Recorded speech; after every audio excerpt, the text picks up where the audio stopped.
오늘도 하나님의 말씀으로 하루를 시작하시는 모든 분들을 환영하고 축복합니다. 오늘은 사도행전의 교회 탄생 이야기 그 11번째 시간입니다. 지난주 말씀은 베드로와 요한이 예수의 이름으로 안진뱅이를 고친 사건으로 인해 공회에 끌려가 신문을 받는 내용이었습니다. 공회의 구성원들은 대부분 사두개인들로서 이 사두개인들은 자신을 대단히 의로운 사람들이라 생각했습니다. 또한 이들은 레위 지파의 자손들로 성전을 관리하는 제사장들을 배출하였고, 동시에 여러 재판에 관여하여 강력한 영향력을 이스라엘 백성들 안에서 행사하였습니다. 그리고 이들은 오직 모세의 율법만을 인정함으로써 육체의 부활을 바리새인들과는 다르게 전혀 인정하지 않았습니다. 이러한 이들 앞에서 베드로와 요한이 예수 그리스도의 이름으로 안진뱅이를 고치고 또한 사람들에게 부활하신 예수 그리스도를 증언하는 모습은 그야말로 자신들의 세력을 크게 위협하는 요소가 되었을 것입니다. 그래서 이들은 이 문제를 유대의 지도자들과 공회에서 논의하게 되었습니다.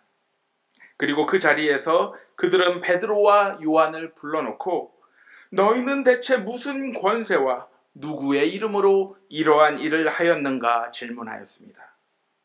이들의 질문은 누가 너희들에게 안진뱅이를 고치라고 허가를 내어주었는가라는 질문으로 다름 아닌 이들의 선한 행동을 사회를 어지럽히고 사회를 혼란하게 만든 정치적 행동으로 몰아가려 하였습니다. 마치 예수님을 로마의 반역자로 몰고 간 것과 같이 이들 또한 그러한 방법으로 궁지에 몰아넣으려 하였습니다. 하지만 베드로는 성령이 충만한 가운데 유대 지도자들을 향해 이렇게 선포하였습니다. 너희들이 십자가에 처형했지만 하나님께서 살리신 나사렛 예수 그리스도의 이름으로 이 안진뱅이를 치유하였습니다. 한 걸음 더 나아가 베드로는 시편 말씀을 인용하여 이스라엘 백성들이 예수님을 아무짝에도 쓸모없는 돌같이 여겨 죽였지만 하나님은 그분을 죽음에서 일으키시어 모퉁이의 머릿돌처럼 가장 중요한 사람, 곧 우리 모두의 구원자로 삼으셨다라고 담대히 선포하였습니다. 그러므로 예수 그리스도 외엔 그 어느 곳에도 구원이 없음을 명백히 증언하였던 것입니다. 이제 오늘 우리에게 주신 말씀은 이러한 베드로의 고백에 대한 유대 지도자들의 반응을 보여주고 있습니다. 이들은 베드로와 요한이 배운 것이 없는 사람인 줄 알았는데 이렇게 확신에 차서 담대히 말함을 보고 놀랐다라고 성경은 말씀하고 있습니다. 본문 말씀에서 유대의 지도자들로 상징되는 사두개인들은 그야말로 성경에 대하여 너무도 잘 알고 공부도 많이 한 사람들입니다. 그런데 이들 앞에서 이들이 한마디도 반박할 수 없는 담대하고도 확실한 증언을 베드로와 요한이 하였던 것입니다.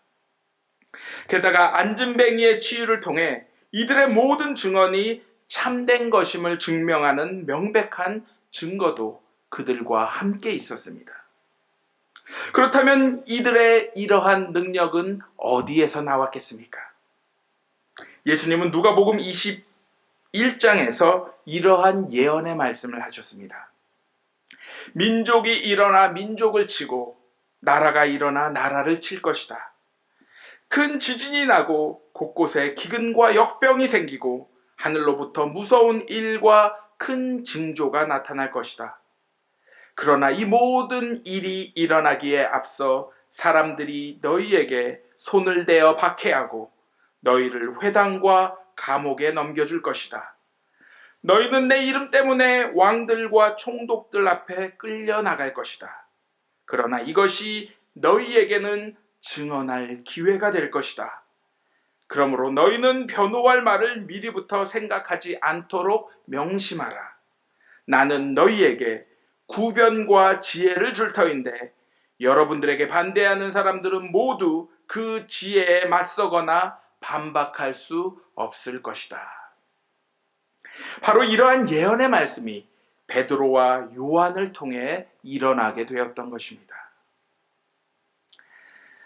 요즘 한국과 미국 전 세계를 막론하고 많은 젊은이들이 교회를 등지고 있는 모습을 보게 됩니다. 특히 한국에서는 교회에 나가는 젊은이들을 이상한 사람으로 여긴다고까지 합니다. 물론 그들에게도 나름대로 이유가 있습니다. 여러 가지 이유 가운데 가장 핵심적인 이유는 교회, 목회자, 그리고 성도들의 이중적인 모습 때문입니다. 한마디로 과거 마하트마 간디가 이야기했던 것과 같이 예수는 좋지만 교회와 기독교인들은 좋아하지 않는 것입니다. 왜냐하면 그들은 예수님을 닮으려 하지 않기 때문입니다. 우리 교회 또한 젊은이들의 전도가 필요함을 절실히 알고 있습니다. 하지만 우리가 그들을 전도하기에 앞서 과연 우리 공동체가 그들을 맞이할 준비가 되었는지 먼저 세심하게 돌아보아야 할 것입니다. 그것은 다름 아닌 우리의 삶, 그리고 우리의 공동체인 교회가 하나님의 말씀을 죽기까지 실천하신 예수 그리스도를 따르고자 노력하고 있는지, 아니면 평소에는 내 마음대로 살다가 위급한 시점에서만 예수님께 찾아와 매달리는 이중적 삶을 살고 있는지 철저히 돌아보고 먼저 회개하며 변화해야만 하는 것입니다. 예수님의 제자들이 성령을 기다리며 자신들의 욕망을 끊임없이 기도와 말씀의 묵상으로 이겨냈듯이 우리에게도 이러한 자성의 시간이 필요한 것입니다. 우리 스스로의 욕망에 대하여 관대한 삶이 아닌 그 욕망을 예수님이 보여주신 방법, 바로 하나님의 말씀과 기도로 이겨내야 하는 것입니다. 그러했을 때 오늘 본문이 보여주시는 말씀과 같이 우리를 적대시하는 많은 사람들 앞에서 예수님을 따라가는 우리의 삶으로 그들의 조롱과 위협을 지혜롭게 이겨낼 수 있는 것입니다. 더 이상 우리의 모습이 사두개인들과 같이 우리의 의로움과 정당성을 앞세워 우리를 옹호하고 지키려는 모습이 아닌, 매 순간 하나님의 말씀 앞에서 우리의 잘못을 회개하고 다시금 하나님의 뜻을 향해 나아가는 저와 여러분들이 되시기를 주님의 이름으로 기도합니다. 그러했을 때 하나님은 모든 적대자들이 맞서거나 반박할 수 없는 구변과 지혜를 우리에게도 분명 허락하실 것입니다. 이제 유대의 지도자들은 베드로와 요한을 잠시 내보내고 다시 회의를 합니다. 이들은 예루살렘의 모든 주민들 앞에서 일어난 명백한 기적으로 인하여 진퇴양난에 빠지게 되었습니다.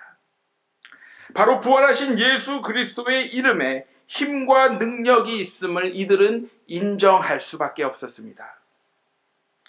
어찌 보면 저는 이러한 상황이 이들을 위협하는 상황이 아닌 그들에게 회개할 기회였다고 믿습니다. 이들이 지금까지 해왔던 자신들의 잘못된 모습을 돌아보며 하나님의 말씀 앞에서 회개하고 예수님이 보여주신 뜻과 방법대로 새로운 삶을 향해 나아가는 절호의 기회였던 것입니다. 하지만 이들은 이러한 기회를 놓치고 말았습니다.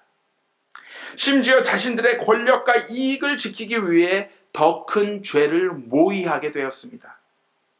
즉 이들은 이 사건이 예루살렘에 사는 사람들에게 더 이상 퍼져나가지 않도록, 그리고 다시는 그 누구에게도 예수 그리스도의 이름으로 말하지 못하도록 베드로와 요한에게 경고하기로 결정하였던 것입니다. 그리고 다시 베드로와 요한을 그들 앞에 세우고 그들에게 이러한 명령을 전달하였습니다. 하지만 예수님은 다시 한번 베드로와 요한에게 모든 적대자들이 맞서거나 반박할 수 없는 구변과 지혜를 허락하여 주셨습니다. 하나님의 말씀보다 여러분들의 말을 듣는 것이 하나님 앞에서 옳은 일인지 여러분들 스스로 판단해 보시오. 우리는 보고 들은 것을 말하지 않을 수 없습니다. 예수님은 다시 한번 회개의 기회를 베드로와 요한을 통해 유대 지도자들에게 허락해 주셨습니다. 하지만 이들의 완고한 마음은 베드로와 요한을 더욱 협박하는 결과로 이어졌습니다. 그리고 유대 지도자들은 한 걸음 더 나아가 이들을 처벌할 방법을 다양하게 모색해 보았지만 이들과 예루살렘 주민들이 이 모든 결과를 자신들이 아닌 하나님께 영광을 돌렸기 때문에 그 어떤 혐의도 찾을 수 없었다라고 성경은 말씀하고 있습니다. 우리의 삶도 이와 마찬가지입니다. 우리가 어려움에 처했을 때만 하나님을 기억하고 하나님을 부르짖는 삶이 아닌 우리에게 놀라운 성공과 기적 같은 일이 찾아왔을 때에도 하나님을 가장 먼저 기억하고 신뢰해야 합니다. 그리고 그 모든 영광을 우리 스스로가 아닌 하나님께 영광을 돌리며 감사해야 합니다.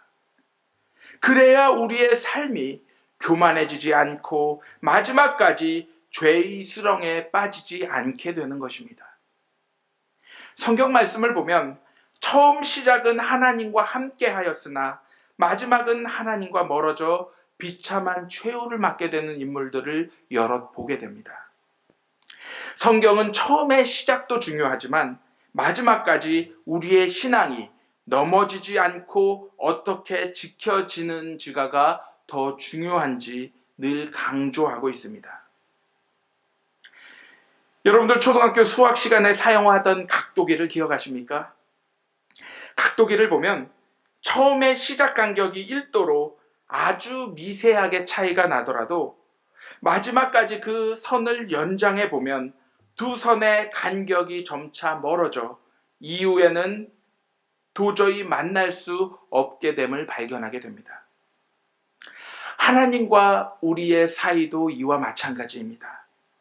이 각도기의 모습은 큰 죄들만이 아닌 우리가 대수롭게 생각하지 않는 작은 죄들이 모이고 모여 결국 마지막에 가서 우리가 하나님과 만날 수 없는 비극적인 결과를 초래할 수도 있음을 깨닫게 하고 있습니다. 우리가 무심코 넘어가는 작은 죄들을 결코 소홀히 여기지 마시기 바랍니다. 바늘 도둑이 소도둑이 된다라는 옛 속담과 같이 이 작은 죄들로 말미암아 우리는 더 큰 죄들 속으로 빠질 수 있음을 기억하시며 작은 죄에도 철저히 회개하며 하나님 앞에 나아가시는 저와 여러분들이 되기를 주님의 이름으로 기도합니다. 오늘 말씀은 이 고침받은 안진뱅이 나이가 40여세나 되었다라고 말씀하며 말씀을 마치고 있습니다. 이전에도 언급했듯이 40이란 숫자는 많은 의미를 담고 있습니다. 하나님이 40일간 죄악된 인류를 심판하시기 위해 비를 내린 시기이며 모세가 십계명을 받기 위해 호렙산에 올라가 40일 보낸 시간이기도 하였으며 이스라엘 백성들이 광야에 머문 40년의 시간이기도 하였습니다. 마지막으로 예수님께서 자신의 공생애를 시작하시기 전 광야에서 40일을 머문 시간이기도 합니다. 저는 오늘 이 40년이라는 시기를 우리의 삶과 연관시켜 보고자 합니다.